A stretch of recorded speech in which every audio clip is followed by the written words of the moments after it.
মুসলমান ঘরের ছেলে মেয়েরা, বাবা তরুণেরা, হে প্রেমিকেরা, আল্লাহ নবী সাহাবী হযরত আব্দুল্লাহ জুল বাজাদাইন এরা খুবভাবে উলঙ্গ অবস্থায় দৌড়ে দৌড়ে দৌড়ে নিজের মায়ের কাছে চলে যায়।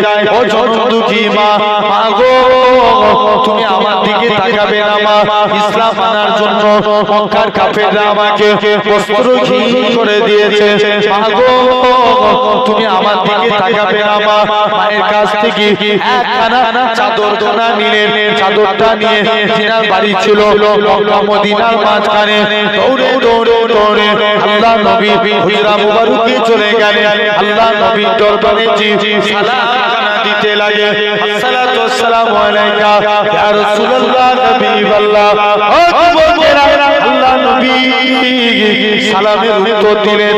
আল্লাহ নবী বলে, ও আমার সাহাবীরা কি জন্য সালাম দাও? ইয়া রাসূলুল্লাহ নবীল্লাহ, হুজুর বিয়াদবি মাফ করে, হুজুর আপনার কাছে এসেছি। আল্লাহ নবী বলে, ও আমার সাহাবীরা কেঁদো না বাবা, কেঁদো না। কোন আব্দুল্লাহর কথা বলি যিনি এরকম ভাবে নবীর দরবারে জোর করে কাঁদে? নবী আমার বাড়ি গেলেন, দুইখানা জুব্বা নিয়ে এসে হযরত আব্দুল্লাহর হাতে দিয়ে দিলেন। ও বাবা আব্দুল্লাহ, এই দুইটা জুব্বা হলো তোমার।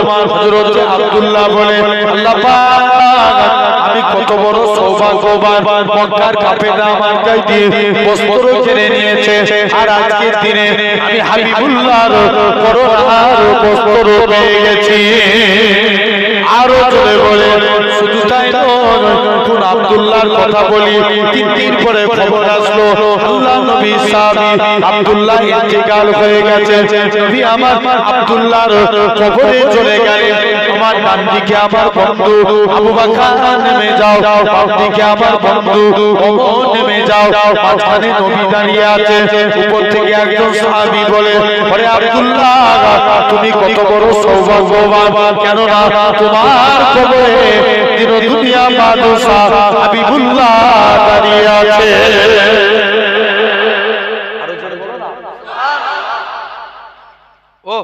এটা এক নাম্বার। আরেকজন নবীর সাহাবী ছিলেন, যিনার দুইটা চোখ ছিল অন্ধ। কটা চোখ?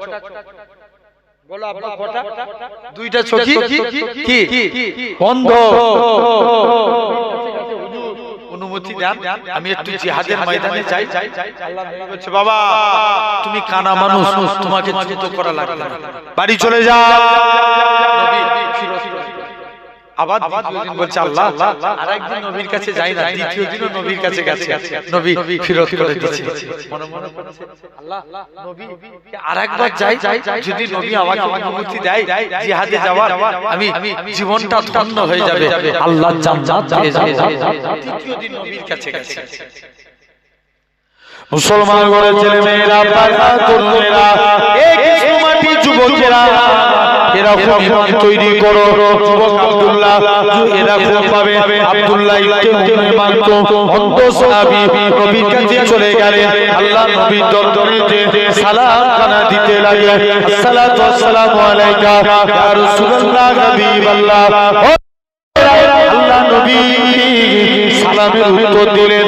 আল্লাহ নবী বলে, ও আমার সাহাবীরা কি জন্য সালাম দাও? ইয়া রাসূলুল্লাহ হাবিবাল্লাহ, হুজুর আপনার কাছে এসেছি, ইসলাম মানবো, হুজুর আজকে জিহাদের ময়দানে যেতে চাই। আল্লাহ নবী বলে, বাবা চলে যাও, তোমাকে যুদ্ধে যাওয়া যাবে না, কেননা তুমি কানা মানুষ, তোমার জন্য যুদ্ধে যাওয়া জায়েজ নয়। এরকম ভাবে দ্বিতীয় দিন আল্লাহ নবী কিছুদিন পরে নবী আমার ইন্তেকাল হয়ে গেলেন। আবু বকর খলিফা হলেন, আবু বকরের কাছে চলে যায়। আবু বকর তুমি আমার অনুমতি দাও, আমি জানো যুদ্ধের ময়দানে যেতে পারি। আবু বকর বলে, তুমি তো কানা মানুষ, কেমন করে লড়াই করবে? আল্লাহ নবী সাহাবী আব্দুল্লাহ ইবনে মাকতুম বলে, ভাই আবু বকর তুমি আমার অনুমতি দাও, আমি যুদ্ধের ময়দানে যেন যেতে পারি। আবু বকর বলে, না না না না, এটা মানা যাবে না, এটা মানা যাবে না। হযরত ওমরের কাছে যায়, হে রাসূলুল্লাহ সাহাবী, হে হযরত ওমর তুমি আমার অনুমতি দাও, আমি জানো যুদ্ধের ময়দানে যেতে পারি। হযরত ওমর বলে, তুমি তো কানা মানুষ, কেমন করে লড়াই করবে আল্লাহ নবী সাহাবী আব্দুল্লাহ ইবনে উম্মে মাকতুম বলে ভাই ওমর রে আমি ইসলামের পতাকা নিয়ে উড়িয়ে দাঁড়িয়ে থাকবো মক্কার কাফেররা আমাকে লক্ষ্য করে তীর ছুঁড়ে ছুঁড়ে মারবে গোটা শরীর দিয়ে রক্ত বেরিয়ে যাবে এই রক্তমাখা চেহারা নিয়ে কবরে চলে যাব কিয়ামতের ময়দানে যেদিন আমার আল্লাহ জিজ্ঞাসা করবে এ দুনিয়ায় পাঠিয়েছিলাম কি করেছিলিস আমি আব্দুল্লাহ ইবনে উম্মে মাকতুম আমার আল্লাহকে রক্তমাখা চেহারা খানা দেখাবো আল্লাহ পাক তোমার দ্বীন দিয়ে চিন্তা করার জন্য নিজের জীবনকে কুরবান করে দিয়েছি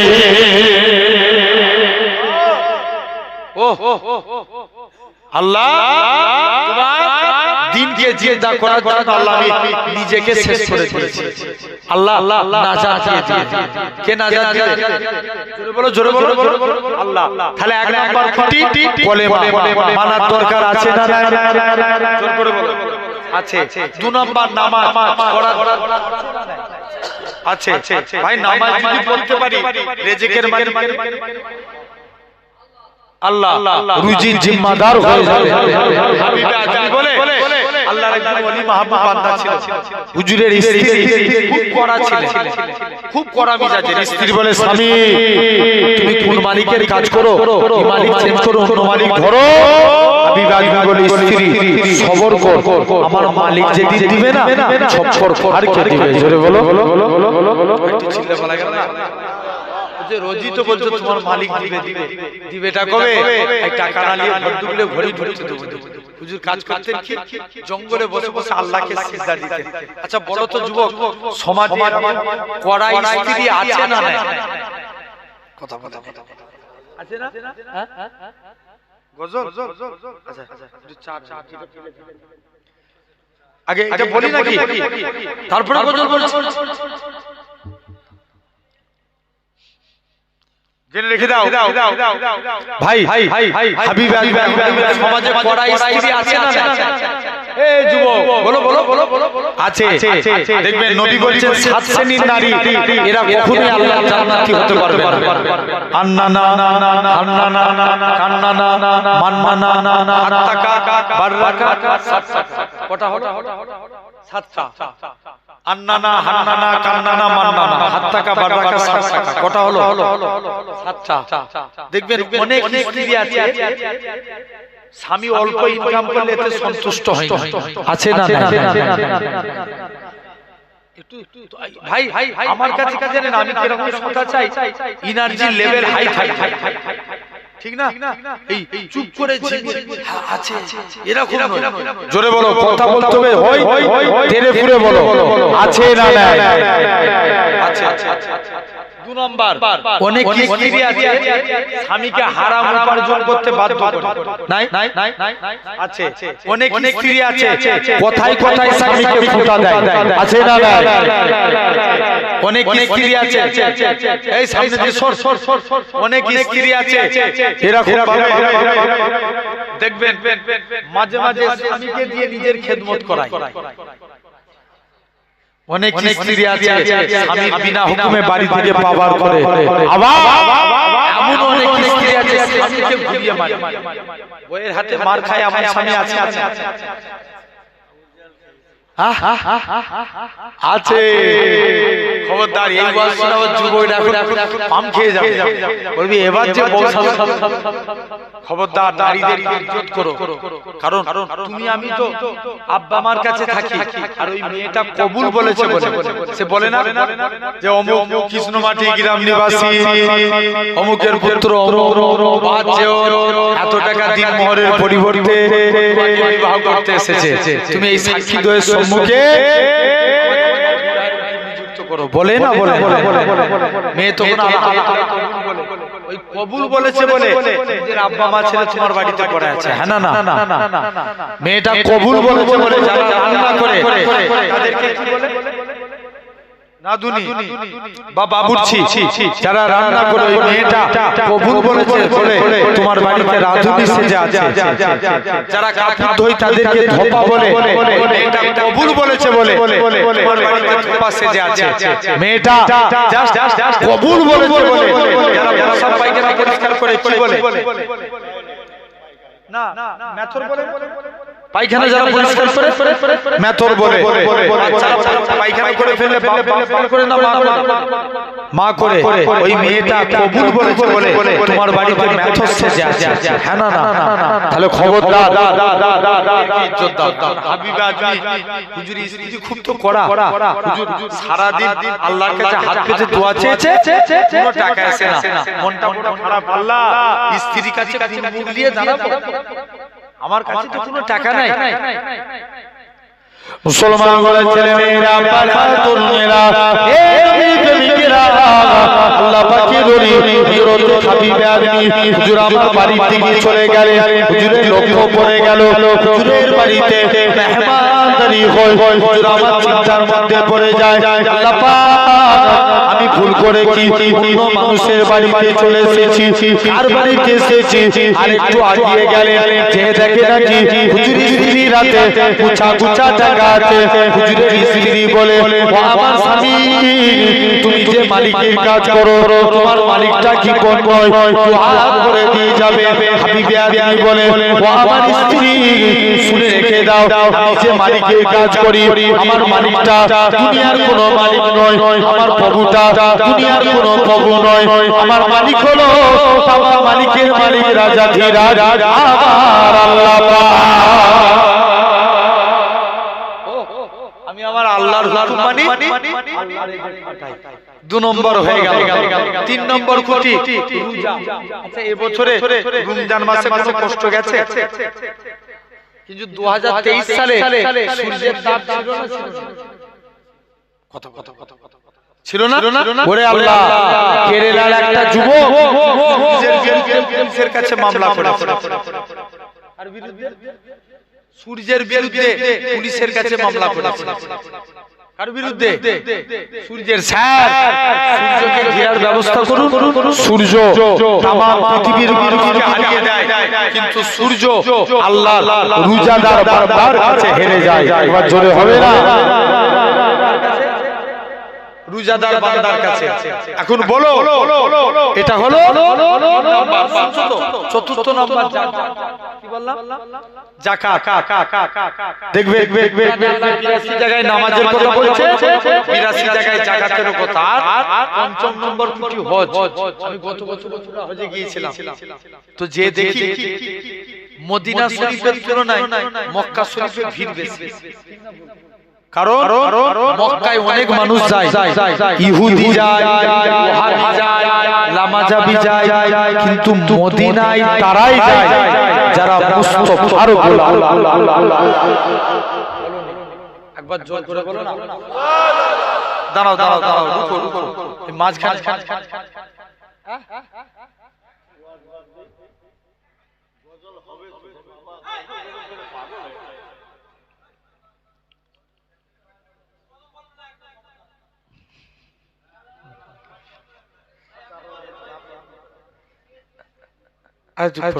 ভাই এই যে মাঝখানে খুঁটি আছে, হ্যাঁ না না দিকটা একবার তাকান, দেখেন মাঝখানে একটা খুঁটি আছে, আছে তো? বলো বলো বলো। এই খুঁটি থেকে এই দিকটায় যারা বসে আছে, এই খুঁটি থেকে এই দিকটার ভাইরা এই দিকের ভাইগুলো একটু তাকবীর দেন দেখি তো, না রে হেরে যাবে, আরেকটু জোর করে দেন দেখি, না রে এই তোমরা দিয়েছি যাচ্ছ কেন? খুঁটি থেকে এই দিকটাই যারা এই দিকটার দাও দেখি, না রে আচ্ছা এদের এই আওয়াজ দেখি তো, তোমরা দাও তো, না রে হেরে গেল।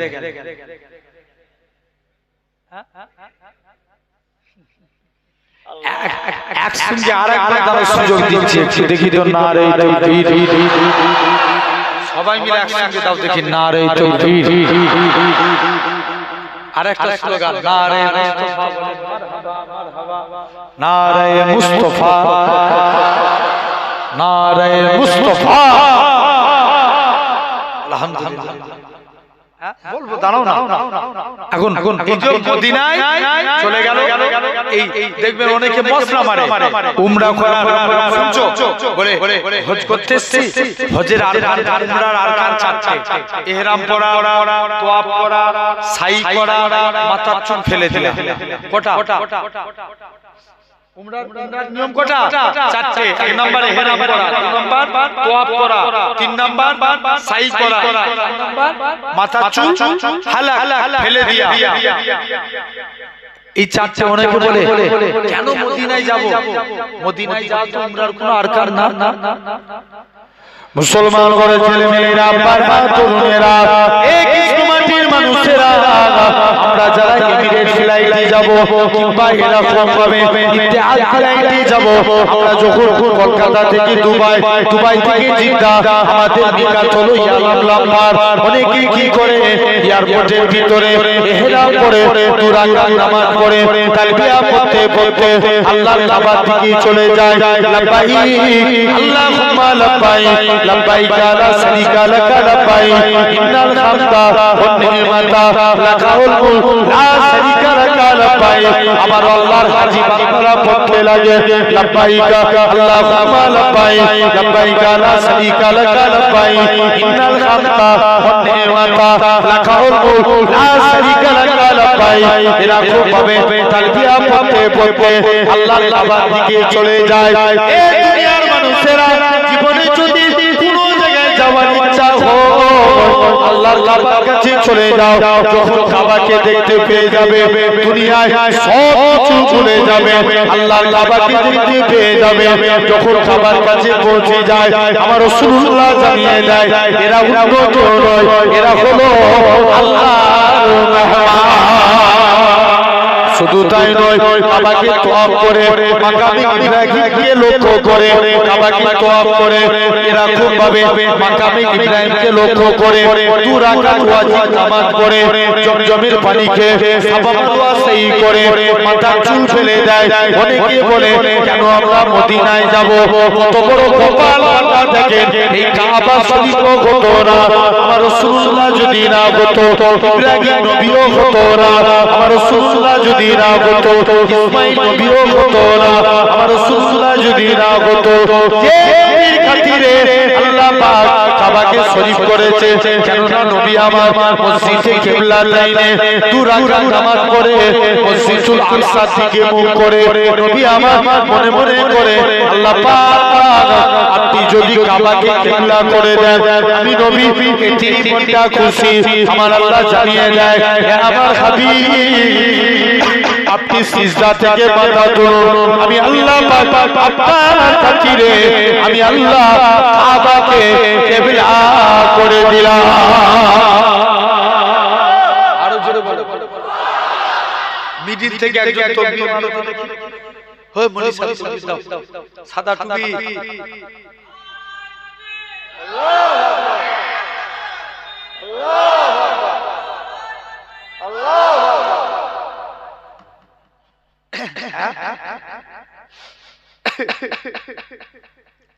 তাহলে আল্লাহ কবুল করে নেন তাহলে ইসলামের প্রতি কথা বলেছি পাঁচটা আলোচনা করেছি না কইনি এখানে কিন্তু স্টপ রাখে তার আগে একবার দরুদ পড়েন আল্লাহু আকবার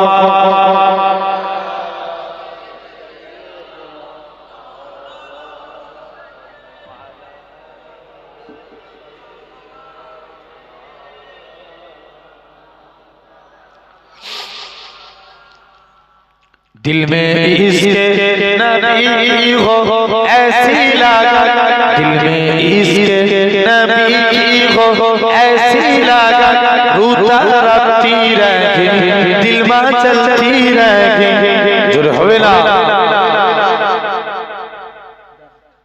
दिल में इश्क़ नबी हो ऐसी लगा रूता रखती रहे दिल में चलती रहे जिंदगी का मजा है हर सांसों से या मोहम्मद निकलता रहे हाथ उठिए जोरे बोलो सुभान अल्लाह প্যান্ডেল ফেটে যাবে আরো জোরে বলো या मुहम्मद में क्या कहता रहा, या मुहम्मद में क्या कहता रहा, नूर के मोतियों की लारी बन गई, आया तो से मिला था रहा, आया तो से मिला था रहा, फिर जो देखा तो नाते नबी बन गए। हाथ उठिए জোরে বলবে তো, এই এলাকায় যুবকদের আওয়াজ না, আরো জোরে বলবে না। दिल में इसके नबी की हो ऐसी लागत, रूता रखती रहती, दिल में चलती रहती, जो भी आंसू बहे मेरे महबूब के, जो भी आंसू बहे मेरे महबूब के, सबके सब अपने रहमत के छींटे बने, छागाई राती जब जुल्फे लहरा गई, छागाई राती जब जुल्फे लहरा गई, जब तबस्सुम किया चांदनी बन गई। आरो जोर होवे ना। दिल में इसके नबी की हो ऐसी लागत, दिल में इसके नबी की हो ऐसी लागत, रूता रखती रहती, दिल में चलती रहती, जिंदगी का मजा है हर सांसों से या मोहम्मद मोहम्मद निकलता रहे। जब चीरा तज़किरा उनके रुखसारों का, वो दुहा कह दिया वल कमर पर लिया, आया तो की तिलावत भी होती रहेगी, नातों भी बन गई, बातों भी बन गई, दिल में इसके नबी की हो ऐसी लगा, रूता रखती रहती, दिल में चलती रहती, तू पूजा मन पूजा, तू पूजा मन पूजा, तू अमीरे हरम मैं फकीरे आजम, तेरे बुन और लब मैं तलब ही तलब, तू आता ही आता, तू पूजा मन पूजा, तू पूजा मन पूजा। अल्लाह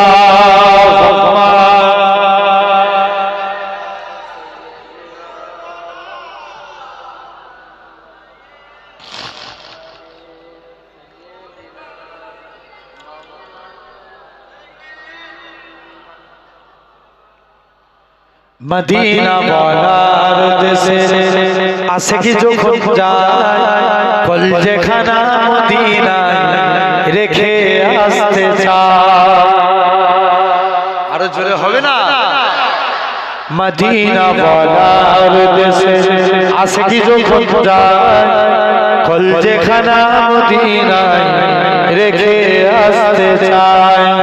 হইতে পারে তারাও যারা ছিল মদিনায়, মদিনা দেখিল নাকি দেখিল জান্নাত, খোদার দুনিয়ায় আর চাইবার কিছু নাই, খোদার দুনিয়ায় আর চাইবার কিছু নাই, কলজেখানা মদিনায় রেখে আসতে চায়। লাওয়ারিস গুনাহগার হাসরের মাঠে রহমতের চাদর যখন মুস্তাফার হাতে। একবার তাকবীর মারো দেখি।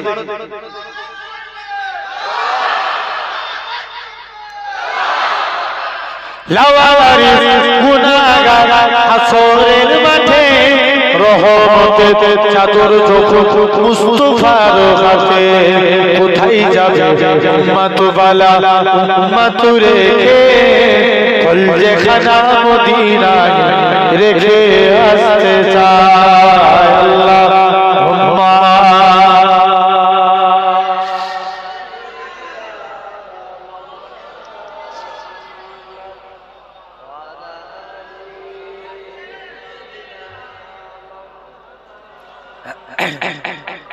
আসেন ভাইরা আব্বারা, তাহলে আমি কি বলেছিলাম যে আবার একটু ওয়াজ ব্যাকে ফিরে যান। ভাই প্রথমেই বলেছিলাম ঈমান আগে না মুসলমান? জোর করে বলো ঈমান আগে। আচ্ছা আমি তার আগে বলেছিলাম টুপি মাথায় দিলে কি মুসলমান না, দাড়ি রাখলে কুরআন পড়লে মুসলমান না। তো উসমানের কাছে ওই ইহুদি আসলো আব্দুল্লাহ বিন সাবা। কোন উসমান? নবীর কাছে একজন সাহাবী আসলেন, হুজুর মেয়ের বিয়ে দেব, একটু আতরের প্রয়োজন। দেখবেন আমার এলাকায় বিবাহিত নারীরা হাতে চুড়ি পরেন। কথা বলো বলো বলো কি পরে মেয়েরা? চুড়ি পরে। আরবের সিস্টেম বিবাহিত নারীরা গায়ে আতর মাখে। আল্লাহ রাসূলের আব্বা আব্দুল্লাহ ইন্তেকাল হয়ে গেছে, স্বামী মরে গেলে আর আতর মাখতে নাই। কে মরে গেলে? স্বামী মরে গেলে। এটা আরবের সিস্টেম। এখন আল্লাহ রাসূলের আব্বা আব্দুল্লাহ ইন্তেকাল হয়ে গেছে, আমিনার পেটে দু জাহানের বাদশা আমিনার শরীর দিয়ে খুশবু বের গোটা মক্কার জমিনে ছড়িয়ে যায়। জোরে বলো। আরো চিল্লে বলে সবাই মিলে বলে আমিনা তা থেকে খুশবু পাও। আমিনা বলে আব্বা এটা আমার খুশবু না, আমার পেটেরটা খুশবু। আব্বা আমিনা যখন গলা থেকে বের হয়ে যায়, আমিনা যখন বাড়ি থেকে বের হয় আকাশের মেঘগুলো আমাকে ছায়া করে দিয়ে যায়। আমি আমিনা যখন গরম ভূমির উপরে পা রাখি, আব্বা পা রাখতে দেরি, বালি ঠান্ডা হতে দেরি হয় না। আমি আমিনা পাথরের উপরে পা রাখি, আব্বা পা রাখতে দেরি, পাথর ঠান্ডা হতে দেরি হয় না। আমি আমিনা কুয়ার কাছে চলে যাই, অটোমেটিক কুয়ার পানি নিচ থেকে উপরে উঠে যায়। জোরে বলো। আরো প্যান্ডেল ফেটে যাবে। জোরে বলো। আরো জোরে বলো।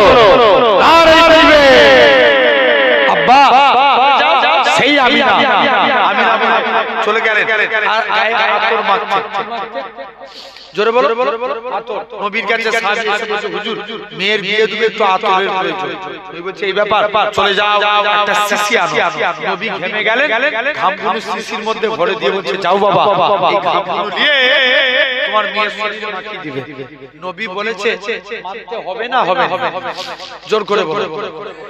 হবে। রাসূলুল্লাহর ঘামগুলো নিয়ে মেয়ের শরীরে মাখিয়ে দিল। নবী বলছে যে মেয়ের শরীরে ঘামগুলো মাখিয়ে দিয়েছে, সাহাবী বলে আল্লাহর কসম মেয়ের শরীর থেকে মুসকে আম্বরের থেকেও বেশি খুশবু চালু হয়ে গেছে। নেক্সট দ্বিতীয় সমস্যা, মেয়ের বিয়ে দেবো, একটু টাকার আল্লাহ নবী বলছে এই ব্যাপার, চলে যাও আমার জুনরাই উসমানের কাছে। উসমানের কাছে গেল, উসমান তুমি আমাকে একটু যাও। উসমান তুমি উসমানের কাছে যাও। উসমানের কাছে যে দেখে সাহাবী উসমান গানি পিঁপড়ের মুখ থেকে খাবার খাচ্ছে। পিঁপড়ের মুখ। সাহাবী লজ্জায় বাড়ি ফিরে চলে এসেছে, হুজুর আর উসমানের কাছে চাইতে যাব না। কেন? যে লোক পিঁপড়ের মুখ থেকে খাবার খায় সে আমায় কি দান করবে? নবী বলছে বাবা আমার উসমানের কাছে একবার চেয়েই দেখো না। আবার দ্বিতীয় দিন গেছে, যে দেখে বস্তা থেকে তুলো উড়ে যায়, উসমান গানগুলো ধরে ধরে বস্তায় ফেলে। দ্বিতীয় দিনও লজ্জায় উসমানের কাছে আর চাই মনটা বড় খারাপ। হুজুর যে লোক এখন এত কিপটে সে আমায় কি দান করবে? নবী বলছে একবার চেয়েই দেখ। মুসলমান ঘরের ছেলে মেয়েরা আব্বা তুলমেরা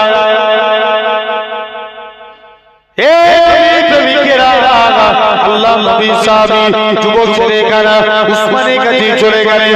উসমান আল্লাহ নবী পাঠিয়েছে মেহের দিয়ে দেবো, কিছু আতরের প্রয়োজন। উসমান বলে চলে যাও সিরিয়া থেকে উট বুঝাই করা মাল এসছে, যেটা মনে হবে সেটা তুমি নিয়ে নাও।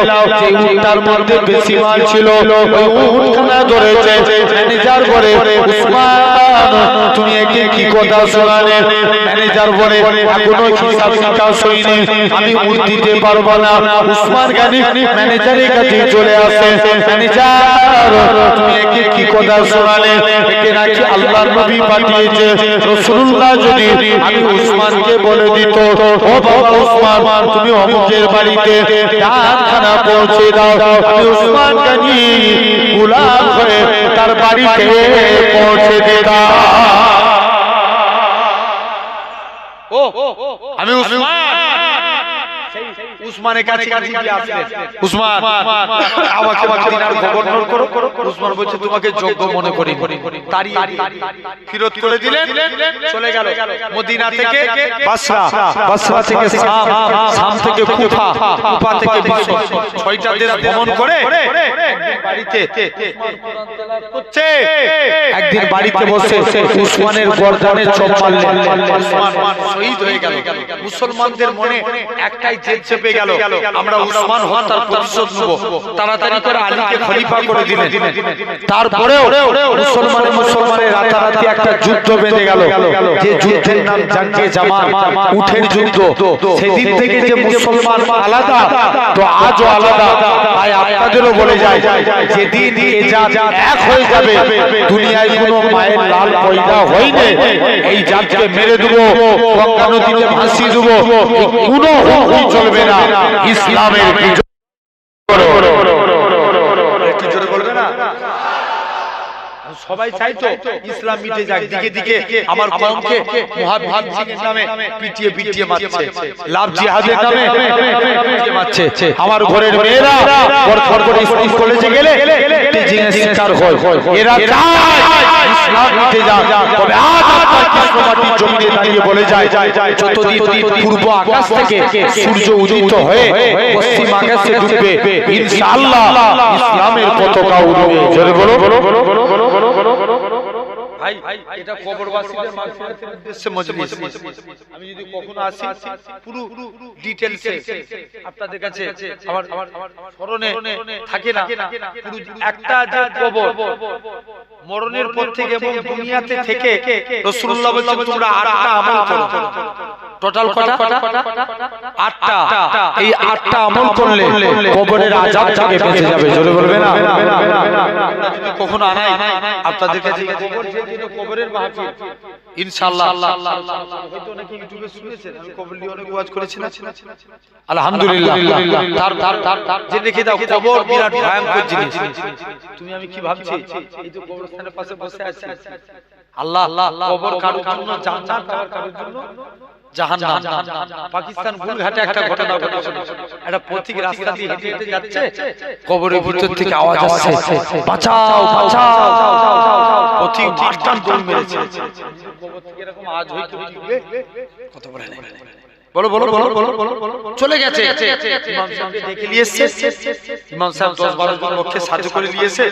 কবরটা খুলে দেখে একটা মহিলা উলঙ্গ অবস্থায় পড়ে আছে। ইমাম সাহেব মানুষ যাই হয়, লজ্জা লেগেছে, নিজের চাদরটা ওই মহিলাকে দিয়ে ঢাকা দিয়ে মেয়েটা গায়ে মুড়িয়ে একজন বাড়িতে এসে দরজা লাগিয়েছে। এদিকে বলে তুমি চাদরটা খুলো, এই তুমি দরজা খুলো। মেয়েকে পাকিস্তানের মানুষরা বলে না, তোমরা আমার চেহারা দেখে তোমরা সব ভয়ে হাতফেল করে যাবে।